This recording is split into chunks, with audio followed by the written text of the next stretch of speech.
السلام علیکم دوستو انسانی تاریخ کے طویل باب میں شاید ہی آثار قدیمہ کی کسی دریافت نے اس قدر عالمگیر شہرت حاصل کی ہو جتنی شہرت مصر کے ایک فرعون توتن خامن کے مقبرے کو ملی ہے۔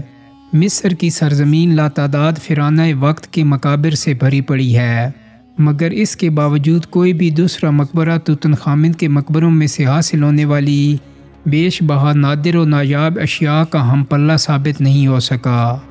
فرعون مصر توتن خامن در حقیقت مصر کے تمام فرعونوں میں سب سے زیادہ پراسرار سمجھا جاتا ہے، جس نے 9 سال تک مصر پر حکومت کی اور انتہائی پراسرار حالات میں موت سے ہمکنار ہوا جب اس کی عمر صرف 19 سال تھی۔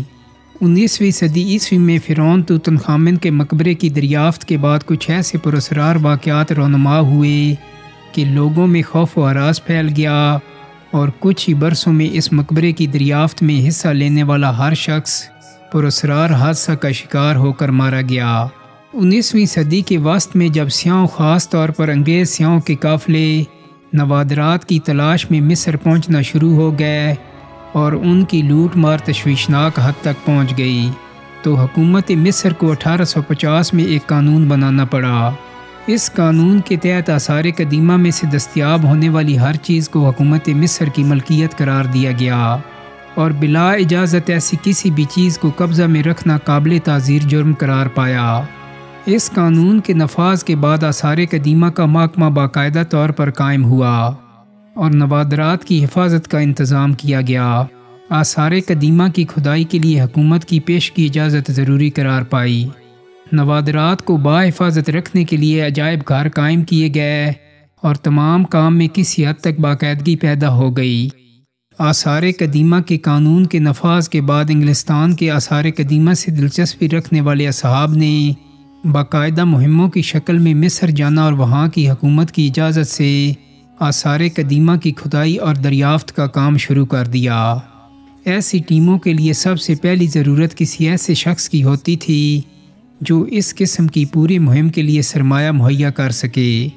دوسری ضرورت کسی ماہر مصریات کی ہوتی تھی جو قدیم مصر کے خط تصویری کو پڑھنے کے قابل ہو، مگر یہ دونوں مرحلے ایسے نہ تھے جو طے نہ ہو سکتے ہوں۔ انگلستان قدامت پرست ملک ہے اور وہاں ایسے افراد بڑی تعداد میں موجود تھے جو نوادرات کے حصول کی خاطر پیسہ خرچ کرنے پر فوراً تیار ہو جاتے تھے۔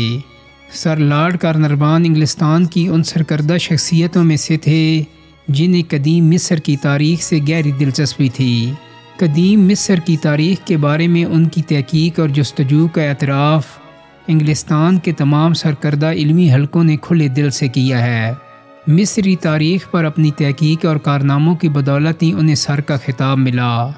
اگرچہ وہ کئی مرتبہ آثار قدیمہ پر تحقیق کے ساتھ مصر ہو کر آئے تھے اور ایک مرتبہ تو کئی سال تک وہاں مقیم رہے تھے، لیکن مصری تاریخ سے ان کی لگن کا یہ عالم تھا کہ وہ ہمیشہ مصر جانے کے مواقع کی تلاش میں رہتے تھے۔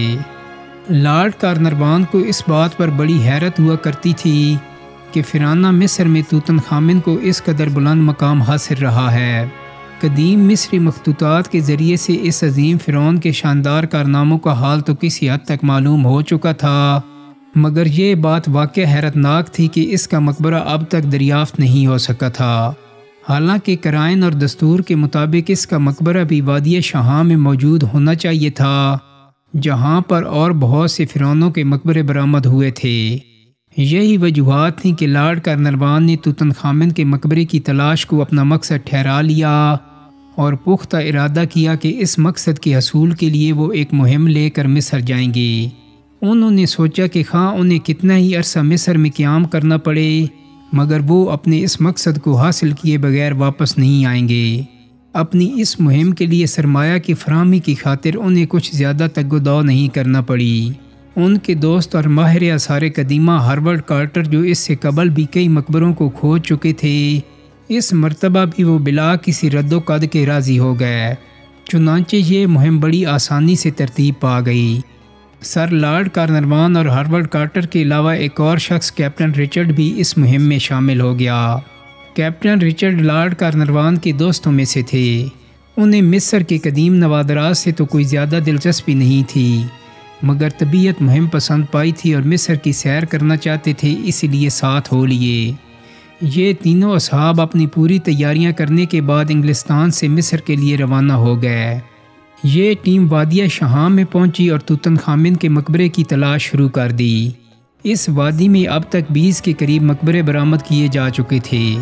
اصل مشکل یہ تھی کہ یکساں پہاڑ میں پتہ نہیں چل سکتا تھا کہ کس چٹان کے اندر کسی قدیم مقبرہ کے دروازے کی سرنگ چھپی ہے اور کس پتھر کو ہٹانے کے بعد آدمی اپنے مقصد تک پہنچنے میں کامیاب ہو سکتا ہے۔ تلاش و جستجو کی یہ مہم دنوں اور ہفتوں سے گزر کر مہینوں تک کی طوالت اختیار کر گئی اور کامیابی کی کوئی صورت نظر نہ آئی تو لارڈ کارنروان نے کچھ نا امید اور بد دل ہونا شروع کر دیا کہ اچانک ایک دن انہیں یہ خوشخبری ملی کہ ان کی مہم کامیابی سے ہمکنار ہو گئی ہے۔ اس وقت اتفاق سے وہ ہوٹل ہی میں موجود تھے۔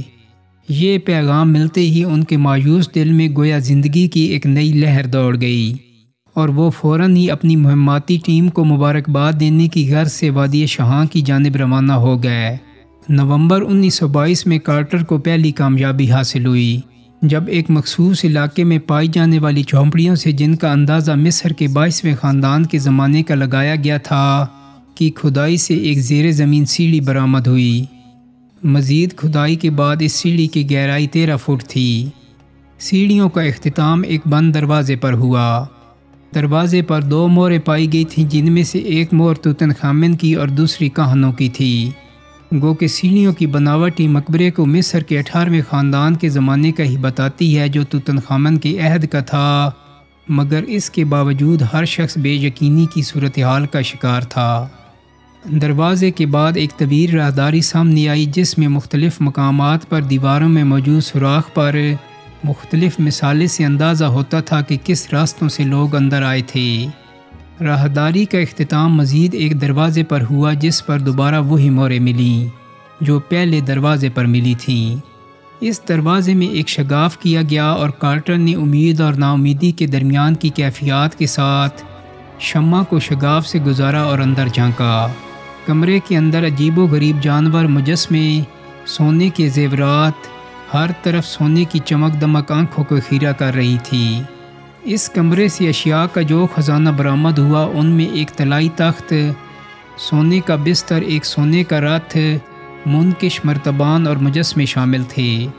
اس کمرے میں موجود تمام ساز و سامان کو کاریگری اور صنائی کا ایک انمول نمونہ تصور کیا جاتا ہے۔ اعلیٰ معیار کی سبک ریشم کپڑوں کی بناوٹ کی خوبصورتی جو کبھی نظر سے نہیں گزری تھی، بڑے بڑے برتن جن پر فنکاری کے جو نمونے تھے وہ دنیا نے کبھی نہیں دیکھے تھے۔ خزانے کی اس کمرے سے متصل ایک اور کمرہ ملا۔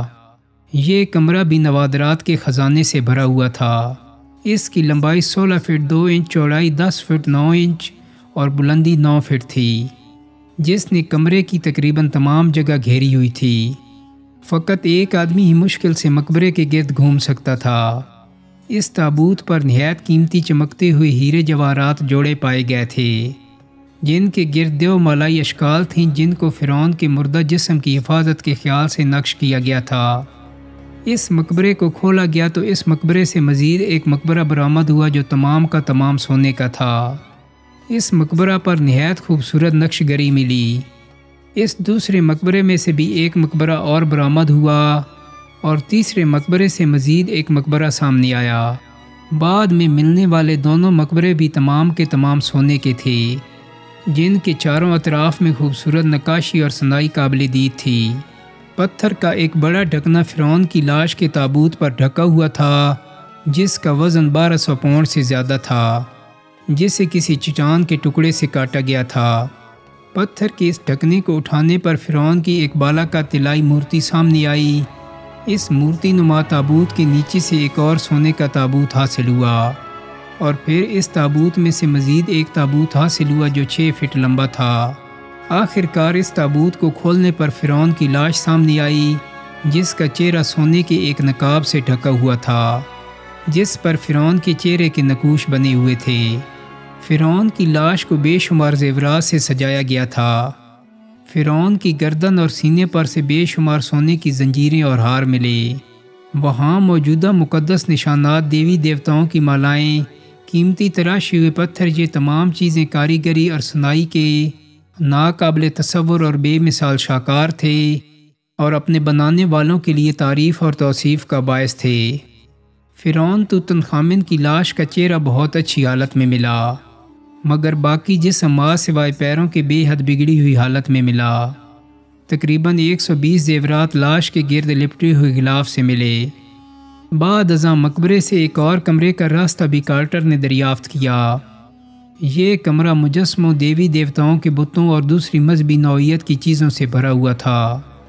مقبرہ کی دریافت کی اطلاع قاعدہ کے مطابق محکمہ آثار قدیمہ کو دینا لازم تھی، لہٰذا یہ اطلاع محکمہ کے مقامی دفتر کو دی گئی، مگر اس وقت تک اس کے بہت سے نوادرات کو ان لوگوں نے قبضہ میں کر کے ہوٹل میں لا کر اپنے سامان میں چھپا لیا تھا۔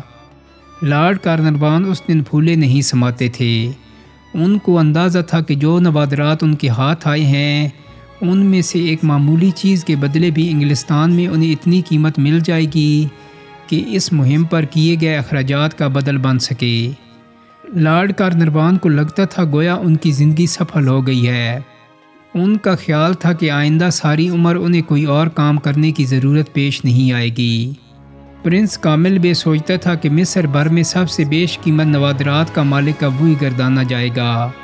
کیپٹن رچرڈ کو البتہ نوادرات سے کوئی خاص دلچسپی نہیں تھی۔ اسے اس بات کی مسرت تھی کہ یہ مہم کامیابی سے ہمکنار ہو گئی ہے، جس کے ساتھ اس نے انگلستان سے مصر تک کا سفر کیا اور پھر وادی شاہاں کی مہینوں تک خاک چھانی۔ اگلے دن محکمہ آثار قدیمہ کے 3 کارکن موقع پر پہنچ گئے، مگر وہ تینوں عرب غائب تھے جنہیں اس مہماتی ٹیم نے مصر آ کر مددگار کے طور پر ملازم رکھا تھا۔ بہرحال تابوت کو کھول کر بادشاہ کی ممی، بے شمار زر و جواہرات پر مشتمل اس کا بے بہا خزانہ اور دیگر نوادرات نکالے گئے۔ ان نوادرات کے ساتھ ہی پتھر کی ایک تختی بھی ملی جس پر خطی تصویری میں کچھ لکھا ہوا تھا۔ یہ بھی کوئی غیر معمولی بات نہیں تھی۔ دوسرے کئی مقابر سے بھی اس قسم کی تختیاں دستیاب ہوئی تھیں۔ ان کے ذریعے فرعونوں کے دور حکومت کے بارے میں بیش قیمت معلومات حاصل ہوتی رہتی تھیں۔ چنانچہ اس تمام خزانہ کو اس تختی سمیت خاص اہتمام کے ساتھ قاہرہ روانہ کر دیا گیا۔ کارنروان کی ٹیم چند دن کے لیے لکسر میں رک گئی تاکہ کئی ماہ سخت محنت اور مشقت کی تھکن اتاری جا سکے اور تازہ دم ہونے کے بعد قاہرہ روانہ ہوا جائے۔ ان کا یہ بھی خیال تھا کہ اس دوران میں مقبرہ سے برآمد ہونے والی تختی کی عبارت کو پڑھا جا چکا ہوگا۔ اس سے انہیں بیش قیمت معلومات قدیم مصر کے بارے میں حاصل ہوں گی اور اس کے بعد وہ حکومت مصر سے نوادرات میں سے اپنا حصہ وصول کر کے انگلستان واپس ہو سکیں گے۔ یہ لوگ انتہائی خوشی اور مسرت کے عالم میں طرح طرح کی خوش آئند سوچوں میں کھوئے ہوئے تھے، مگر یکایک حادثات کا ایسا سلسلہ شروع ہوا کہ ساری خوشی و مسرت دھواں ہو کر رہ گئی۔ سب سے پہلی آفت تو ان 3 عرب مددگاروں پر پڑی جو سارے عرصہ اس ٹیم کے ساتھ کام کرتے رہے تھے۔ وہ 2 دن سے اس طرح غائب تھے کہ لارڈ کارنروان کو خود ان کا پتہ کرنا پڑا کہ ان کے واجبات کی ادائیگی اور ان کا شکریہ ادا کیا جا سکے۔ پتہ چلا کہ تینوں کی تینوں ہیضہ میں مبتلا ہو کر رات رات میں ہی چت پٹ ہو گئے ہیں۔ ابھی اس حادثہ پر افسوس کرنے سے فرصت نہیں ملی تھی کہ دوسری جانب آثار قدیمہ کے ماہر توتن خامن کے مقبرے سے برآمد پتھر کی تختی کی عبارت کو پڑھنے میں کامیاب ہو چکے تھے۔ اس پر بادشاہ کے نام اور مرتبہ کے ذکر کے علاوہ لکھا تھا کہ جو کوئی ہمارے مقبرہ میں داخل ہوگا یا ہماری چیزوں کو چھوئے گا، موت اس پر ہوا کی طرح جھپٹ پڑے گی۔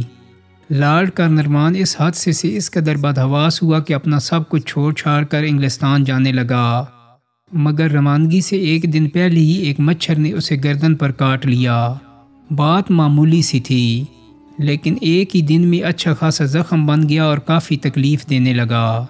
اس لیے انہیں ڈاکٹر کے پاس جانا پڑا۔ ڈاکٹر نے نمونیا کا اثر جان کر اپنی سی کوشش کی، مگر 2 دن کے اندر یہ معمولی سی بات اس قدر مصیبت بن گئی کہ لارڈ کارنروان کی جان پر بن گئی۔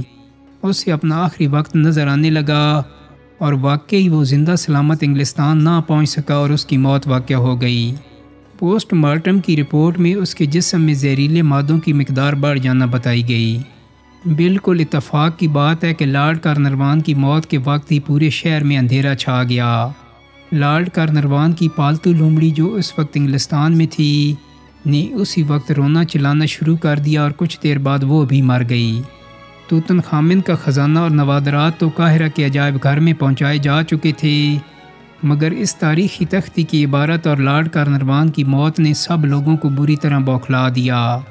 انہیں لگتا تھا کہ خوفناک موت ایک خون آشام عقاب کی طرح ان کے سر پر منڈلا رہی ہے اور اس سے پناہ حاصل کرنے کی دنیا بھر میں کوئی جگہ موجود نہیں۔ اس بد دعا کا اگلا شکار آثار قدیمہ کے وہ متعدد کارکنان تھے جو لکسر لے کر قاہرہ تک اس خزانہ اور نوادرات کو لانے اور عجائب گھر تک پہنچانے میں شامل رہے تھے۔ وہ سب کے سب یکے بعد دیگرے بڑی تیزی کے ساتھ حادثاتی موت کا شکار ہونے لگے۔ فرانسیسی آثار قدیمہ کے ماہر ایم بینڈیٹ اور ایم پاسانووا، سوڈان کے جنرل سرلیس ڈیکاور، پرنس کامل بے سمیت جو افراد اس دریافت میں شامل تھے حادثاتی موت میں جاں بحق ہو گئے۔ ہارورڈ کارٹر کے بھائی کرنل ہیبری ہارورڈ جو اس مہم میں کارٹر کے ہمراہ تھا کو خیریت اسی میں نظر آئی کہ سب کچھ مصر میں چھوڑ چھاڑ کر بھاگیں اور انگلستان کا رخ کریں۔ چنانچہ انہوں نے اپنا ذاتی سامان تک قاہرہ میں چھوڑ کر سکندریہ کا رخ کیا اور جو جہاز سب سے پہلے مل سکا اس میں سوار ہو کر اپنے وطن روانہ ہو گئے۔ لندن پہنچتے ہی ایک عجیب بیماری کا شکار ہو کر وہ بھی مارا گیا۔ اس کی موت کی وجہ بھی جسم میں زہر کا پھیلنا بتائی گئی۔ ہیری ہربرٹ کا بھائی ماروین ہربرٹ بھی ملیریا اور نمونیا جیسی بیماری کا شکار ہو کر مرا، اور کارٹر کی ٹیم کا ممبر اے سی میک کی موت کی وجہ بھی جسم میں زہر پھیلنا بتائی گئی۔ ایک ایک کر کے 4 سالوں میں 11 بڑے نام جو اس مقبرے کی دریافت میں شامل تھے پراسرار طور پر مارے گئے، جن میں لارڈ کارنروان کے 2 ساتھی۔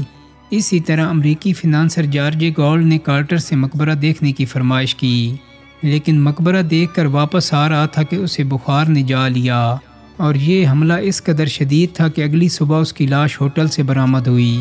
ایک اور برطانوی صنعت کار جوئے وولف بھی اس مقبرہ کو دیکھنے آیا، مگر مقبرہ دیکھنے کے بعد اس کی طبیعت خراب ہونے لگی اور چند دنوں میں وہ موت کے منہ میں پہنچ گیا۔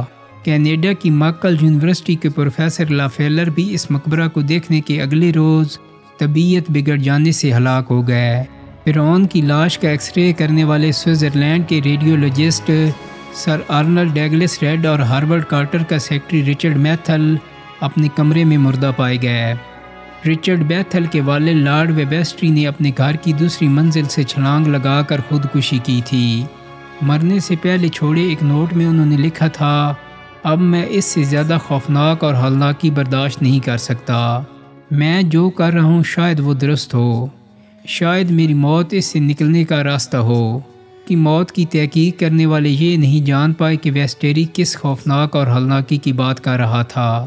فرعون کے مقبرے پر ریسرچ کرنے والے scholar H G Evelyn White نے بھی خودکشی کر لی اور مرنے سے پہلے چھوڑے ایک نوٹ میں لکھا کہ مجھ پر فرعون کی بد دعا ہے۔ اس دریافت کا سب سے اہم کردار ہارورڈ کارٹر بھی بخار میں مبتلا ہو گیا تھا۔ اس نے انگلستان کے ماہر معالج سے اپنا علاج کروایا، لیکن مرض بڑھتا گیا جوجو دوا کی۔ کارٹر کے جسم میں خون کے سفید خلیوں کی مقدار گھٹنے لگی۔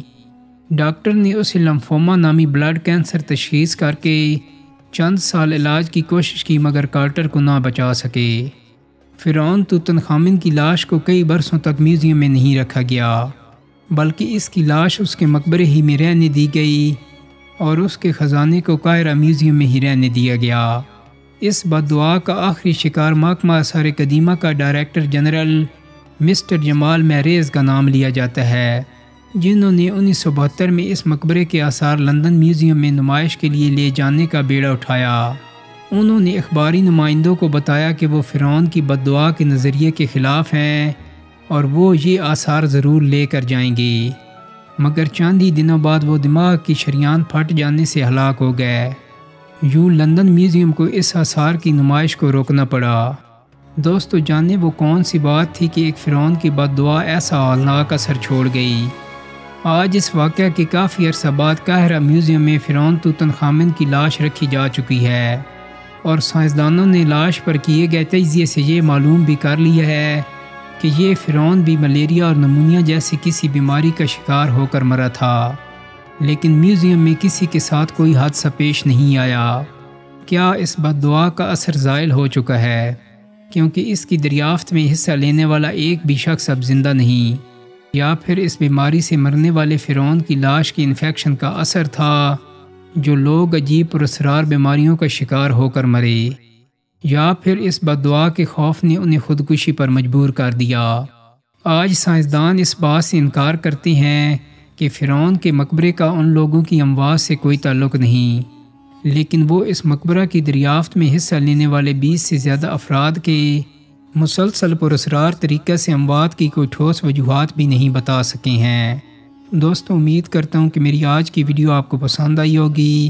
اگر ویڈیو اچھی لگی ہے تو اس کو لائک اور شیئر کر دیں۔ میرے چینل کو سبسکرائب کرنے کے ساتھ ساتھ بیل آئیکن کو بھی کلک کر دیں تاکہ آپ کو میری آنے والی مزید ویڈیوز کے نوٹیفیکیشن ملتے رہیں۔ بہت جلدی ایک نئی ویڈیو کے ساتھ ملاقات ہوگی۔ اپنا بہت سارا خیال رکھیے گا۔ اللہ حافظ۔